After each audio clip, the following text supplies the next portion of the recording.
전서 1장 7절에서 10절까지 말씀입니다. 우리 한 절씩 교독하고 마지막 절을 함께 읽도록 하겠습니다. 그러므로 너희가 마게도냐와 아가야에 있는 모든 믿는 자의 본이 되었느니라.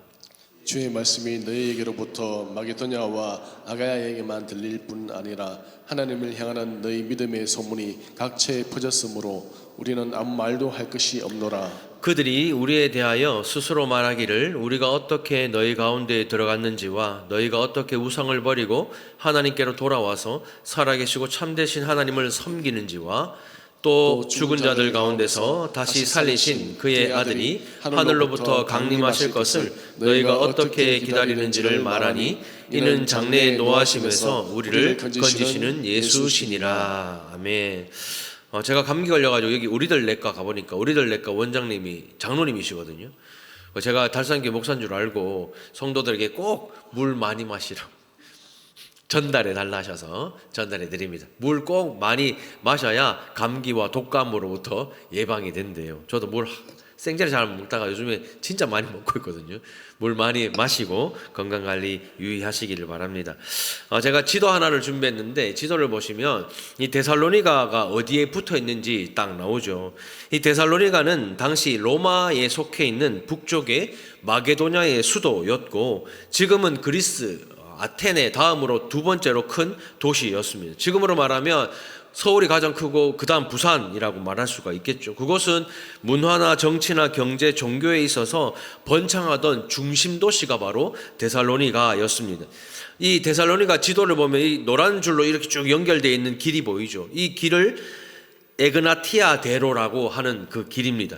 이 소아시아와 로마를 연결하는 이 에그나티아 대로 저 끝이 바로 저 끝에 귀퉁이에 보이는 게 그 이탈리아거든요. 로마거든요. 소아시아부터 로마로 연결하는 그 다리가 바로 에그나티아 대로인데 그 에그나티아 대로변에 위치해 있던 이 데살로니가는 여기 그 지도를 보시면은 바다를 끼고 있잖아요. 바다를 이 에게를 끼고 있는데 그러다 보니까 상업의 요충지였고 이 데살로니가에는 그래서 외국인들과 로마인들이 상당히 많이 살았던 지역이라고 합니다. 또한 이 도시는 지식의 도시였대요. 이 데살로니가는 지식의 도시였는데 이 도시의 대표적인 인물이 우리가 너무나도 잘 아는 아리스토텔레스 들어보셨죠? 이 철학자 중에서도 가장 유명한 이 아리스토텔레스가 이 데살로니가의 대표적인 인물일 정도로 철학의 본고장이었기 때문에 이 복음이 전해질 때의 복음에 대한 저항이 상당히 강력했던 도시가 데살로니가였습니다. 이 철학자들에 의한 저항도 강력했지만 데살로니가 교회 안에 있는 유대인들에 대한 저항도 너무나도 강력했던 도시가 바로 이 데살로니가였죠. 이 사도행전 17장을 보면 이곳에 복음을 전하러 갔다가 반대에 못 이겨서 도망쳐야 했을 만큼 영적으로 강팍한 교회가 바로 도시가 바로 데살로니가였습니다. 그렇게 좋지 않은 상황 속에서 이 데살로니가 교회는 믿음을 저버리고 도망가는 사람이 없이 이 교회는 믿음의 역사와 사랑의 수고와 소망의 인내를 나타내는 복음의 영향력을 가진 교회였다라고 성경은 소개하고 있습니다. 얼마나 아름다운 교회였는지 오늘 본문 8절에 보면 사도 바울은요 이 데살로니가 교회를 보고 우리는 아무 말도 할 것이 없노라 라고 고백합니다. 이 말이 뭡니까? 입댈 것이 없다라는 말. 이 데살로니가 교회를 보면 진짜 예수 잘 믿는 교회고 할 말이 없을 정도로 입댈 말이 없을 정도로 너무 모범적인 교회다. 모든 이들의 본이 되는 교회가 바로 데살로니가다 이렇게 말씀을 하는 거예요. 이 데살로니가 교회는 바울의 2차 전도 여행 때 세워진 교회거든요. 사도행전 17장 2절에서 4절의 말씀을 보면 자세히 기록하는데 바울은 늘 하던 대로 회당에 들어가 안식일마다 3주 동안 성경을 펴놓고 사람들과 토론했습니다. 그는 성경을 풀어 설명하면서 그리스도께서 반드시 고난을 받으시고 죽은 자 가운데서 살아나셔야 했다는 것을 분명히 밝혔습니다. 그리고 말했습니다. 내가 여러분에게 전하는 이 예수가 바로 그리스도입니다. 그중 몇 사람이 설득을 받아 바울과 실라의 편에 섰고 하나님을 경외하던 많은 그리스 사람들과 적지 않은 유력한 여인들도 그들과 함께하게 되었습니다. 이 당시 이 상황에서 복음을 듣고 유력한 여자들과 또 그리스 사람들과 그 중에 몇 사람이 설득을 받아서 만들어진 교회, 세워진 교회가 바로 이 데살로니가 교회였습니다. 이 데살로니가를 찾은 바울의 선교팀은 그곳 회당에서 말씀을 가르치며 복음을 전했는데 그때 많은 사람들이 하나님께로 돌아옵니다. 그 이유가 바로 복음의 영향력을 가진 교회였기 때문입니다. 교회가요, 세워지고 간판만 건다고 해서 사람들이 찾아오는 것은 아니죠. 이 데살로니가 교회처럼 복음의 영향력을 가진 교회가 되어야 성도들이 오는 거예요. 데살로니가 교회는 바울의 근심과 걱정과는 달리 많은 환난과 어려움을 당하면서도 그것을 당할 줄 알면서도 그 어려움을 겪을 줄 알면서도 성령께서 주시는 기쁨이 훨씬 더 크니까 말씀을 기쁨으로 받았고 고난과 핍박을 당하고 있으면서도 그 환난을 잊어버릴 정도로 성령께서 주시는 기쁨이 훨씬 더 크니까 이 데살로니가에서 박해를 받고 핍박을 받는 이 교회와 성도들에게서 믿음의 역사, 사랑의 수고, 소망의 인내가 계속해서 나타났던 것입니다. 이런 좋은 소문들이 이 데살로니가뿐만이 아니라 마게도냐와 주변 지역에 두루두루 소문이 났던 것이죠. 믿지 않는 사람들에게까지 칭찬을 받을 만한 이 복음의 영향력을 끼쳤기 때문에 방방곳곳으로 이 소문이 퍼져나갔던 것입니다. 이 지역에서 달산교회 소문이 어떤지 아세요?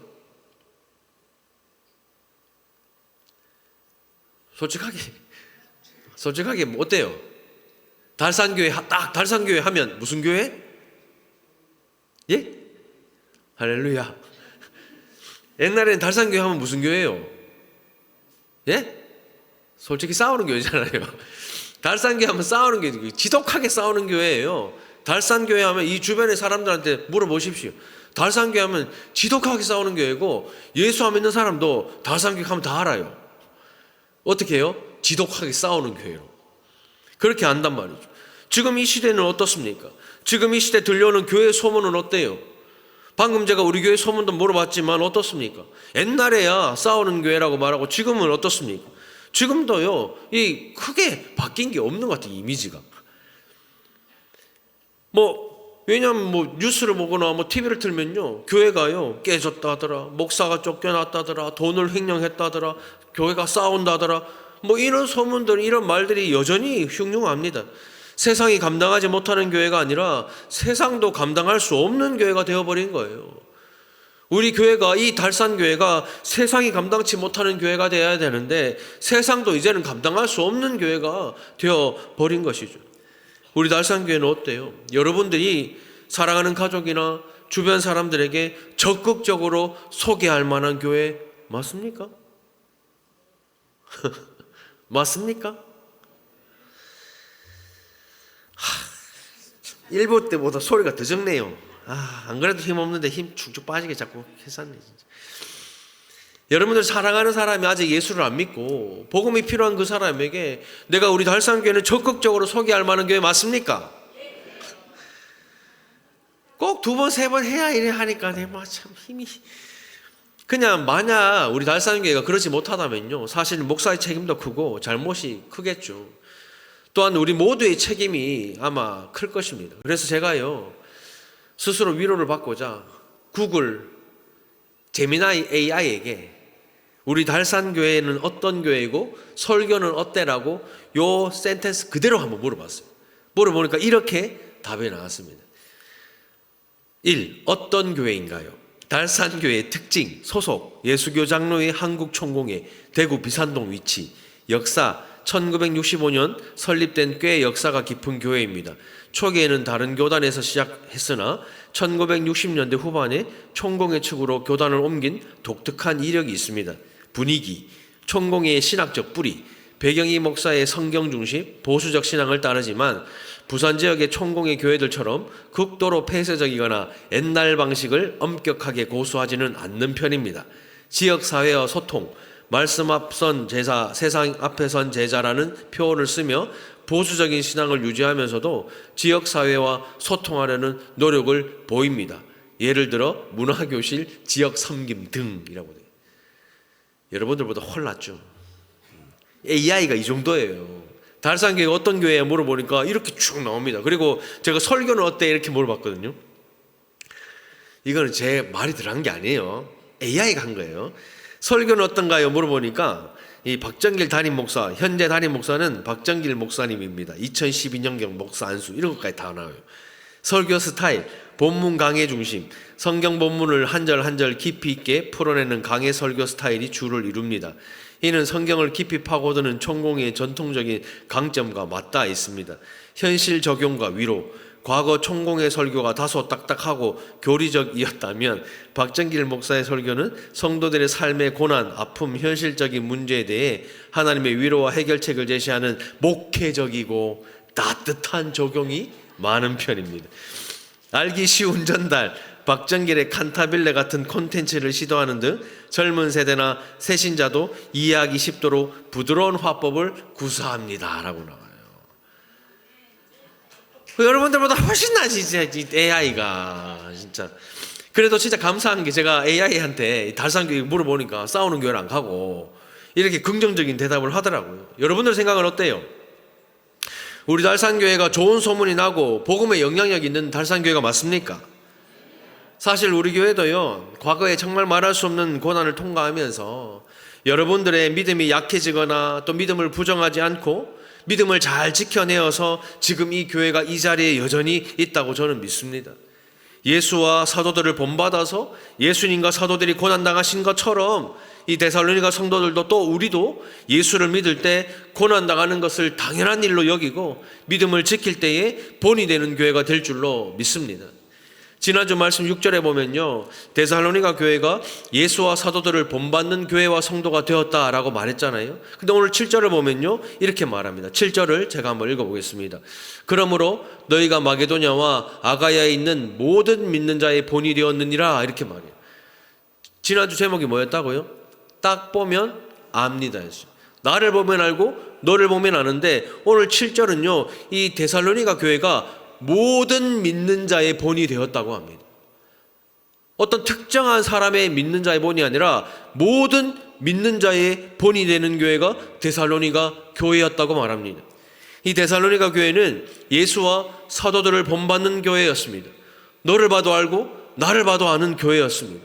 또 모든 믿는 자의 본이 되는 교회였습니다. 한마디로 말하면 예수와 사도들을 본받는다면 모든 믿는 자의 본이 된다라는 말씀이죠. 그렇다면 우리 달산교회는 어떤 교회일까요? 데살로니가 교회가 어떤 면에서 본이 되었는지를 안다면 저는 우리 달산교회도 본이 되는 교회, 본이 되는 성도들이 될 줄로 믿습니다. 오늘 이 말씀이 이 고민에서부터 시작이 되었는데요. 그렇다면 어떻게 해야 우리 달산교회가 모든 믿는 자의 본이 되는 교회가 될까? 한 가지만 살펴보겠습니다. 이것입니다. 같이 한번 읽어볼게요. 시작. 말씀을 흘려 보내십시오. 데살로니가 교회와 성도는 예수와 사도들을 본받은 교회와 성도였을 뿐 아니라 본이 되어서 복음의 영향력을 끼치는 아주 아름답고 행복한 교회였습니다. 그리고 오늘 본문은 어떤 면에서 본이 되었는가 우리에게 말씀하고 있는데요. 8절입니다. 8절을 메시지 성경으로 보면 이렇게 기록되어 있는데요. 같이 한번 읽어볼까요? 시작. 주님의 말씀이 여러분에게서 울려 퍼져 마게도냐와 아가야뿐 아니라 하나님을 향한 여러분의 믿음 소문이 사방으로 퍼져 나갔습니다. 우리는 더 이상 할 말이 없을 정도입니다. 바울을 비롯한 동역자들은 말로 복음을 전하며 다녔잖아요. 소아시아에 가서 또 여러 도시에 가서 말로 복음을 전하며 다녔는데 데살로니가에 딱 오니까 말로 복음을 전할 필요가 없는 거예요. 말을 할 필요가 없는 거예요. 데살로니가 교회와 성도들의 삶을 보니까 말로 복음을 전할 이유가 없는 거예요. 그 정도 아름다웠던 교회가 바로 이 데살로니가 교회였습니다. 주님의 말씀이 이 데살로니가 교회와 성도들로부터 시작해서 그들 안에만 머물지 않고 마게도냐와 아가야뿐 아니라 사방으로 흘러가고 있다라고 성경은 말씀합니다. 주님의 말씀이 데살로니가 있는 성도에게서 울려 퍼져서 마게도냐와 아가야뿐 아니라 하나님을 향한 믿음의 좋은 소문이 사방으로 퍼져나가니까 굳이 달산교회에 나오시라고 전도하지 않고 말하지 않아도 사람들이 찾아온다라는 거예요. 말씀이 흘러가는 것이죠. 말씀이 우리에게서 다른 곳으로 흘러가는 일에 본이 된다는 것은 우리가 말씀을 읽고 묵상하고 듣고 나누면서 깨달아서 우리 마음에 와닿은 그 말씀이 나에게만 머물지 않고 우리 가족에게, 이웃에게 흘러가서 마른 뼈와 같은 그들의 영혼을 치료하고 어루만져서 심령을 살려내고 회복시키는 일이 일어나는 것입니다. 그것이 말씀을 흘려보내는 것이죠. 하나님의 말씀은요, 좌우의 날선 검과 같습니다. 힘이 있고 능력이 있습니다. 우리가 예측하거나 상상할 수 없는 일을 해내는 것이 말씀이에요. 여러분들 주변에 힘들고 어려운 사람들 있습니까? 말씀을 흘려보내십시오. 해결하지 못한 일 가운데 엎드러져 있는 사람 있으면 말씀을 흘려보내십시오. 여러분들의 자녀가 멀리 떨어져서 예배도 잘 안 드리고 신앙생활도 잘 안 하고 엉망진창이면 말씀을 흘려보내십시오. 그것이 그들을 살리는 거예요. 그것이 그들의 영혼을 살려내는 것입니다. 우리가 깨닫고 은혜 받은 말씀이 우리 안에만 머물지 않고 우리로부터 마게도냐와 아가야까지, 달산교에 머물지 않고 비산동을 넘어 대구를 넘어 부산을 넘어 여러분들의 사랑하는 그 자녀들이 있는 곳 어디까지나 흘러가서 우리 주변에 있는 많은 사람들에게 흘러가는 것이 정말 중요하고 필요한 거예요. 사람을 변화시키는 하나님의 능력은요, 말씀입니다. 나의 관심, 나의 사랑으로 절대 바뀌지 않습니다. 절대 문제 해결되지 않아요. 하나님의 말씀으로만 사람은 변화되고요, 문제는 해결될 줄로 믿습니다. 이 생명의 말씀이 우리 안에만 머물러 있지 않고 데살로니가 교회처럼 우리에게서 사방으로 흘려보내는 것이 믿음의 본인 거예요. 우리 교회는요, 말씀 묵상하고 큐티하는 교회입니다. 지금도 큐티 학교를 수료하신 70명이 넘는 성도들이 카톡방에서 매일 성경의 본문으로 매일마다 말씀 묵상을 나눠요. 저도 새벽기도 끝나면 제 목양실 가서 1시간 정도 더 깊이 있게 말씀을 묵상하고 묵상 나눔을 쓰고 또 찬양을 붙여서 제가 카톡방에 올립니다. 제가 한번 물어보니까 제가 카톡방에 한 6시 반쯤 올리거든요. 올리면 어떤 분들은 출근하면서 찬양을 들으면서 보시고 가시고, 어떤 분들은 저의 묵상 나눔과 찬양을 멀리 떨어져 있는 사랑하는 자녀들이나 가족들에게 보내기도 한다고 하더라고요. 이제는 군대에서도요, 휴대폰이 있으니까 군대 간 아이한테도 이렇게 보내준다고 합니다.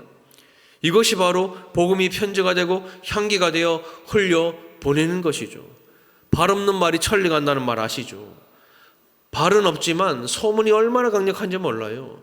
말씀을 흘려보내는 것이 얼마나 강력한지 전하는 자들이 말로 전할 필요가 없을 만큼 사람들을 설득시키고 마음의 문을 여는 역할을 하는 것입니다. 그렇다면 이 데살로니가에 어떤 믿음의 소문이 있었기에 모든 믿는 자의 본이 되었을까? 3가지인데요. 첫째는 이것입니다. 같이 한번 읽어보겠습니다. 시작. 돌이킴입니다. 9절 하반절을 보면요, 우상을 버리고 하나님께로 돌아와서라고 말씀하죠. 데살로니가 성도들은 우상으로부터 참되고 살아계신 하나님에게로 돌이킨 것입니다. 믿음은 우상으로부터 돌이켜서 하나님을 향하는 것에서부터 출발하는 것이 믿음이에요. 믿음은 갑자기 하나님이 믿어진다거나 그런 것이 아니라 우상으로부터 돌이키는 거예요. 세상으로부터 돌이키는 것이 믿음입니다. 아브라함이 믿음의 조상이 되었던 것도 우상을 만들고 섬기던 그 본토 친척 아버지의 집에서 돌이켜 하나님의 약속을 향하여 출발했기 때문에 믿음의 조상이 된 것이죠. 돌이키는 것은 회개이고 하나님을 향하는 것은 믿음입니다. 회개와 믿음이 합쳐질 때 성경에서 말하는 회심이 일어나는 거예요. 여러분들 자녀 중에, 사랑하는 사람들 중에 여전히 진짜 회심이 일어나지 않았다면 믿음과 회개 둘 다 하나가 되지 않았다라는 증거겠죠. 이 둘 중에 어느 한쪽도 없으면 회심은요, 일어나지 않습니다. 기독교에서 말하는 회심은 돌이킴과 믿음이 합쳐져야 회심이 일어나는 거예요. 죄에 대한 회개와 예수를 믿는 믿음, 이 2가지가 함께 있어야 진정한 돌이킴이 일어나는 것입니다. 많은 사람들은요, 예수를 믿는다고 참 쉽게 말해요. 근데 어떻게 보면 감사한 일이지만 이것은 참된 믿음이 아닙니다.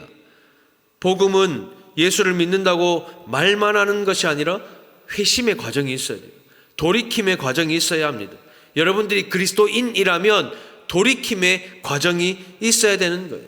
죄된 과거의 삶에서 돌이키는 겁니다. 자신이 살아온 삶의 방식에서 돌이키는 거예요. 어둠을 떠나 빛으로 돌이키는 거예요. 그 돌이킴이 없고 여전히 옛사람대로 정욕대로 살고 있으면 여러분들은 아직 회심한 사람이 아닌 거예요. 성도가 아닌 것입니다. 그저 교인에 불과할 뿐입니다. 이러한 돌아오는 과정 없이 그냥 내가 믿기로 결심만 하면 믿음이 됩니까? 아닙니다. 이런 회심 없이 내가 봉사의 자리에 있으면 그 봉사가 구원하게 해줍니까? 아니죠. 그 헌신이 구원받게 해줍니까? 아닙니다. 교회만 오면 믿음이 되는 것 아니에요. 제가 청소년 사역을 오래 하다 보니까 이런 애들이 많아요. 모태신앙인데 자기는 회심의 과정이 없었다고 말해요. 그냥 모태신앙이니까 너무 익숙한 거예요. 주일만 되면 교회 오는 게 당연하고, 나이가 되면 세례 받는 게 당연하고, 좀 있으면 집사 되고 오는 게 당연하고, 장로 되는 게 당연하다, 이렇게 생각하는 아이들 많더라고요. 그러나 아무리 모태신앙이라도 어릴 때부터 교회 다녔어도요, 어느 순간 자신이 살아온 삶의 방식을 더 이상 원하지 않고 내가 가던 길을 멈추고 다른 길을 선택하는 그 돌이킴이 없다면 진짜 믿음이 아닌 것입니다. 왜냐하면 그것이 죄를 향한 진정한 회개이기 때문입니다. 삶의 방향을 바꾸지 않고는 성도가 될 수 없어요. 우리가 이 땅에서 돈 많이 벌고 잘 살고 남들보다 성공하기를 원하는 그 마음 그대로 품은 채 아무것도 바꾸지 않으면서 예수를 믿기로 마음만 먹는다고 성도가 됩니까? 아닙니다. 삶의 우선순위가 바뀌어야죠. 충성의 대상이 바뀌어야죠. 방향이 바뀌어야죠. 그것이 돌이킴입니다. 교회에 아무리 오래 다녀도요, 구원 없습니다. 교회에 오래 다니는 그 연수가 구원을 보장해주는 AS가 아니에요.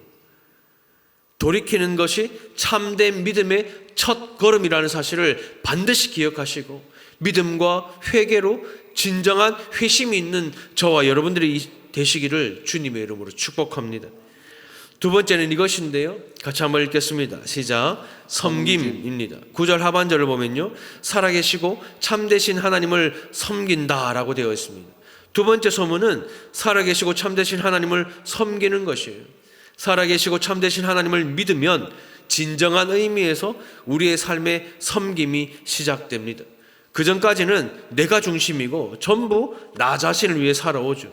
때때로 남에게 자선을 베풀고 착한 일을 하지만 사실 그것조차도 나의 이미지를 위해 나를 위한 것이지 진짜 하나님을 섬기는 것이 아닙니다. 그런 것에서 돌이키면 우리는 진짜 살아계시고 참되신 하나님을 섬길 수 있는 것이죠. 우상은요, 눈이 있어도 보지 못해요. 귀가 있어도 듣지 못하고 입이 있어도 말하지 못하기 때문에 내가 섬기면 내 마음만 위로가 되지 아무 결과가 없습니다. 내가 진짜 회심이 일어나지 않고 나에게 진짜 돌이킴이 없는데 내가 이 교회에서 열심히 사역하고 열심히 봉사하면 그것은요, 내 마음만 위로하는 것이지 아무런 유익이 없는 거예요. 그러니까 상처받고 돌아서는 거예요. 그러나 우리가 참된 하나님을 섬기기 시작하면요, 열매가 맺히기 시작합니다. 삶의 방향을 하나님에게로 돌이키고 나면 참된 의미에서 살아계시고 참되셔서 영원하신 하나님을 섬기게 되는 것이죠. 그러면 우리 삶에 열매가 생기기 시작하는 것입니다.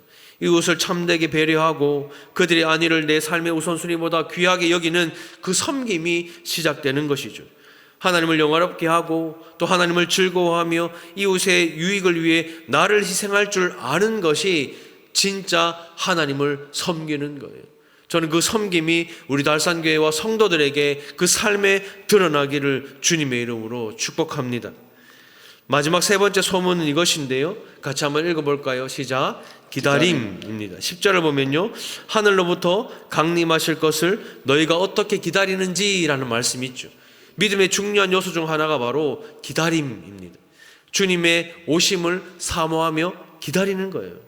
근데 한국교회의 가장 큰 문제 중에 하나가 이 종말 신앙이 변질되었다는 거예요. 그래서 모든 이단은요, 이 요한계시록 종말론을 가지고 잘못된 그 이단을 설파를 하잖아요. 주 예수여 속히 오시옵소서. 우리도 이렇게 찬양합니다. 마라나타, 주 예수여 다시 오시옵소서, 속히 오시옵소서. 우리가 이렇게 찬양하고 이렇게 신앙 고백도 합니다. 근데 정작 주님 오시려고 하는데 안 되는 이유가 너무나도 많아요. 뭐예요? 여러분들 기도의 내용이 뭡니까? 기도 내용 뭐죠? 주님 다시 오시옵소서. 주님 지금이라도 오시옵소서. 그래서 나의 눈물을 닦아주시고 나의 슬픔을 닦아주시고 이런 기도 하나도 없고 뭐예요? 건강 주시고. 그럼 주님 언제 와요? 돈 주시고. 그럼 주님 언제 옵니까? 행복도 주시면 주님 언제 와요? 하나님의 나라와 의를 구하라는 것은 다시 오실 주님을 구하라라는 그 뜻입니다. 하나님의 나라와 하나님의 의를 먼저 구하라는 말은 교회 중심적으로 교회 와서 살아라 그 뜻이 아니라 다시 오실 하나님을 구하라라는 거예요. 그럼 우리의 기도가요, 다시 오실 주님에 대한 기도가 되어야 되지 건강과 돈과 명예와 행복이 아니라는 거예요. 근데 우리의 기도는 뭡니까? 돈과 건강과 명예와 행복이지 다시 오실 주님 따위는 구하지 않아요. 그리스도의 오심을 사모하지 않고 조금 있다 오시면 좋겠죠. 내가 결혼하고 나면, 지금 시작한 사업이 좀 성공하고 나면, 내가 좀 형편이 괜찮고 나면 많은 사람이 이 땅에서 성취할 목적이 있다고 생각을 합니다. 그래서 오늘날에는 믿음에서 굉장히 중요한 이 기다림이라는 요소가 정말 약해졌어요. 죄 많은 이 세상에서 가장 영광스러운 것이 뭘까요? 다시 오실 예수님이 오시는 것, 그것이 가장 영광스러운 겁니다. 우리가 이 땅을 사는 동안 끝없는 목마름과 사모함으로 그분이 오심을 기다리는 것은 우리 믿음에서 매우 중요한 요소인데요. 그분이 누구이시니까요? 10절 하반절에 이렇게 되어 있죠. 그분은 누구십니까? 같이 한번 읽어볼까요? 시작. 우리를 건지시는 예수시니라. 지금 우리 어려움과 힘들고 눈물 날릴 많은 문제 속에 있는 그 모든 것을 건지시는 분은 누구라고요? 예수님이십니다. 죽으시고 부활하신 예수님을 기다리는 것이 우리의 눈물이 닦여지는 것이고 우리의 문제가 해결되는 것이에요. 돈과 명예와 행복과 건강이 아니라 우리 주님, 다시 오실 주님을 사모하며 그 주님을 구하는 것, 그 기도가 바로 기다림인 것입니다. 그분은요, 우리를 건지시는 예수님이십니다.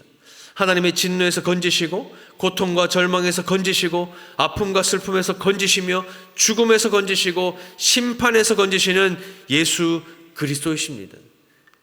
그 하나님 앞에서 죄가요 유야무야되는 법이 없습니다. 그 죄가 예수의 피공로로 가려지지 않는 한 모든 죄는 반드시 하나님의 진노를 맞게 될 것입니다. 우리 죄가 예수의 공로로 가려지고 덮이지 않으면 우리도요 하나님의 진노 앞에 서게 될 것입니다.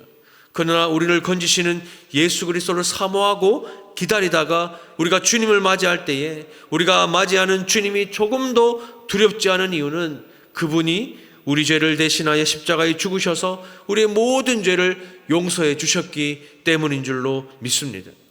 우리를 대신하여 생명을 드린 그 예수님이 우리를 데리러 오시기 때문에 우리를 이처럼 사랑하셔서 자기의 생명을 십자가에 내어주기를 조금도 주저하지 않으신 예수님이 심판주로 이 땅에 오시기 때문에 그분을 믿는 모든 자는 진노로부터 건져질 것이고 두려워하지 않고 사모함으로 그분을 기다리게 될 것입니다. 저는 우리 달산교회와 성도들에게 그 종말신앙, 주님을 기다리는 그 기다림의 은혜가 있기를 축복합니다. 왜냐하면 요한계시록 21장 4절에 이렇게 말하거든요. 메시지 성경인데요. 같이 한번 읽어볼까요? 시작. 그들의 눈에서 모든 눈물을 닦아주실 것이다. 다시는 죽음도 슬픔도 울음도 고통도 없을 것이다. 이전의 것들은 다 지나갔다. 이것이 바로 주님의 다시 오심이에요. 예수님이 오셔야 우리 눈에 눈물을 닦아주실 것이고 예수님이 오셔야 다시는 죽음도 없을 것이고 예수님이 오셔야 다시는 슬픔도 울음도 고통도 없을 것이라고 성경은 말씀하고 있습니다. 예수님이 오셔야 이전에 우리가 경험하고 겪었던 참혹하고 아픈 것들이 다 지나가는 거예요. 그러므로 주님 다시 오실 때까지 말씀을 흘려보내십시오. 그리고 주님 다시 오실 때까지 건강과 명예와 행복과 돈이 아니라 다시 오실 주님을 구하고 주님께 기도하는 저와 여러분들이 되시기를 주님의 이름으로 축복합니다. 이 시대 교회가 본이 되지 못하고 이 시대 성도가 본이 되지 못하는 이유가 뭘까요? 말씀을 흘려보내지 않기 때문입니다. 말씀을 흘려보내지 않는 이유가 뭡니까? 돌이킴이 없는 거예요. 진정한 회심이 없으니 믿음이 없는 것이죠. 섬김이 없는 거예요. 여전히 세상을 섬기지 하나님을 섬기지 않습니다. 또 기다림이 없는 거예요. 지금 오늘 현실을 살아가기에 급급하고 만족해서 주님이 다시 오셔서 죽음도 슬픔도 울음도 고통도 없을 것이고 내 눈에 눈물을 닦아주실 그 주님을 기다리는 기다림이 우리에게 없는 것입니다. 오늘 말씀을 통해 깊이 우리 교회를 한번 돌아보십시오. 오늘 이 말씀을 통해서 성령을 모시고 있는 교회인 나는 어떠한가 우리 스스로를 한번 돌아보십시오. 우리 달산교회는 여러분들은 본이 되는 교회이고 본이 되는 성도들이 맞으십니까? 여러분들에게 진짜 회심이 있고 정말 섬김이 있고 기다림이 있으십니까? 말씀을 맺겠습니다. 이 세상에서의 수고와 고난은요 헛되지 않아요. 교회와 성도들에게 의미 없는 고난은 존재하지 않습니다. 저는 달산교회가 예전에 그렇게 고난받을 때도 의미 없는 고난이 아니었다고 생각을 해요. 모든 믿는 자의 본이 되기 위해서 하나님께서 그 현실을 허락하셨고 그 가운데서도 말씀을 흘려보내는 여러분들 때문에 지금 이 교회가 이 자리에 여전히 있는 거예요. 멈추지 마시고 말씀을 흘려보냅시다. 사랑하는 자녀가 멀리 떨어져서 지금 어려운 상황 속에 있으면 말씀을 흘려보내십시오. 돈 몇 푼 보내는 것보다 말씀을 매일마다 흘려보내는 것이 복이에요. 잘한다 잘한다 응원하고 격려하는 말 10마디보다 하나님의 말씀 한 절을 흘려보내는 것이 해결의 열쇠입니다.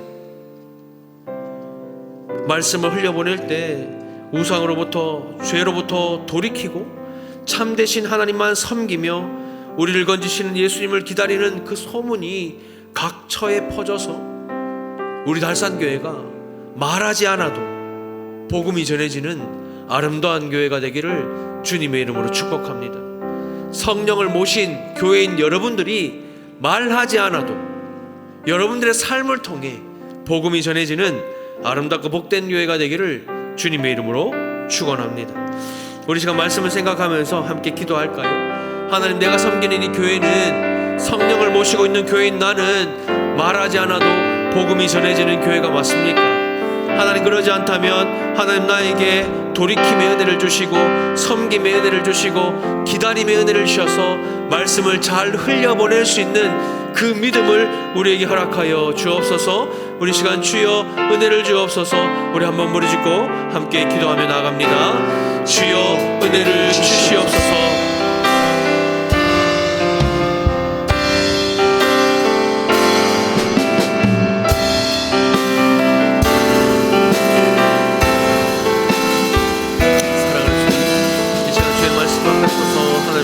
받습니다. 하나님의 말씀 우리의 심령 가운데 역사가 되어져서 하나님 믿고 섬길 때마다 하나님의 놀라운 은혜가 우리 심령 가운데 있게 하시고 하나님의 말씀과 능력이 우리 삶 가운데 있게 하셔서 하나님을 높이며 하나님을 바라보고 아름답고 복된 교회가 될 수 있도록 말하지 않아도 복음이 전해지는 교회가 될 수 있도록 말하지 않아도 복음이 전해져서 하나님이 기뻐하시는 교회가 될 수 있도록 하나님의 은혜를 더하여 주시옵소서. 예수님이 진리를 잘 흘려보내며 예수님이 잘 믿는 교회가 될 수 있도록 하나님을 다해 주시고 우리 교회가 우리 달산교회가 또 성령을 모시고 있는 달산교회는 우리가 하나님 예수를 잘 믿는 교회 되게 하시고 돌이킴과 섬김과 기다림의 은혜가 있게 하셔서 하나님 종말의 때에 말세 때에 예수 잘 믿는 교회 하나님 주님 기다리는 교회가 될 수 있도록 주님이 기뻐하시는 달산교회가 될 수 있도록 하나님 은혜를 다해 주시고 역사하여 주시옵소서. 교회가 어떠해야 하는지를 본이 되는 교회가 될 수 있도록 모든 믿는 자의 본이 되는 교회가 될 수 있도록 하나님 은혜를 다해 주셔서 말씀이 우리로 하여금 울려 퍼져서 하나님 이 말씀이 우리 지역으로 하나님 퍼져나가서 마른이들을 살리고 하나님 그 마른 뼈와 같은 영혼들을 살려내는 아름답고 복된 교회가 될 수 있도록 은혜를 다하여 주시옵소서. 그런 하나님의 말씀의 능력을 경험하며 말씀의 은혜를 경험하는 우리가 될 수 있도록 은혜를 베풀어 주시옵소서. 사랑하는 주님, 모든 믿는 자의 본이 되는 달산교회가 되었으면 좋겠습니다. 모든 믿는 자의 본이 되는 성령을 모신 달산교회인 우리 성도들이 되었으면 좋겠습니다. 나를 보고 당신을 보면 알듯이 말하지 않아도 복음이 전해지는 아름답고 행복한 달산교회가 되었으면 좋겠습니다. 하나님, 그러기 위해서 하나님, 우리 성도들이 말씀을 흘려보낼 수 있는 믿음을 허락하여 주십시오. 말씀을 흘려보내려면 내 안에 믿음과 회개의 참된 회심, 돌이킴이 있어야 하고, 우상을 버리고 하나님께로 돌아와 하나님만 섬기는 그 섬김이 있어야 하고, 우리의 눈물을 닦아주시고 모든 문제를 해결하실 주님 다시 오심을 기다리는 그 기다림이 우리에게 있어야 하는데, 우리는 여전히 하루하루 살기 바쁘고 먹기 바쁘며 그렇게 인생을 살아왔고 그렇게 신앙생활했던 우리의 삶을, 우리의 신앙을 이 시간 돌아봅니다. 하나님, 이제는 말하지 않아도 복음이 전해지는 아름답고 행복한 달산교회가 되게 하여 주시옵소서. 성령을 모신 교회인 우리가 말하지 않아도 복음이 전해지는 아름답고 복된 교회가 되게 하여 주시옵소서. 예수 잘 믿는 교회가 되게 하시고 예수 잘 전하는 교회가 되게 하셔서 주님 오실 때에 착하고 충성된 교회였다고, 하나님이 정말 기뻐하시는 교회였다고 칭찬받는 우리 모든 성도들 될 수 있도록, 달산교회가 될 수 있도록 은혜를 베풀어 주시옵소서. 이런 교회가 되기를 간절히 소망하며 살아계신 예수님의 이름으로 기도드립니다. 아멘.